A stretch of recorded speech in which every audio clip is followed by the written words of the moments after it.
mémorise comme ça tous les airs et toutes les mélodies.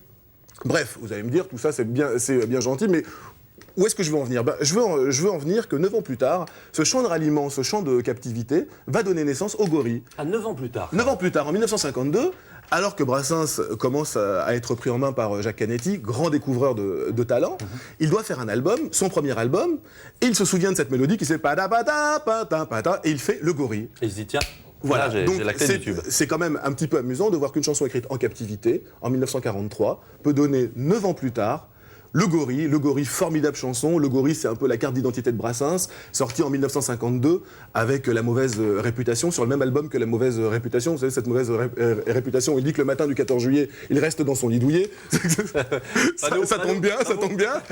Et voilà comment ce Gorille va devenir non seulement la chanson phare de Brassens, la chanson qui va le faire connaître, mais surtout la chanson qui va le faire interdire partout. Parce qu'il ne faut pas croire, Brassens, au début, c'est pas facile. Le Gorille, il y a un boycott total. C'est vrai qu'il n'avait pas sa langue dans la poche. Hein. La chanson est censurée. Et il faut attendre 54, vous imaginez, la radio nationale interdit Brassens. Et en 54, avec la naissance des nouvelles radios, dont Europe 1, Brassens va pouvoir commencer un petit peu à se faire entendre. Et le premier, c'est Lucien Maurice, le directeur des programmes d'Europe 1, qui va lâcher, si je puis dire, le Gorille sur les ondes.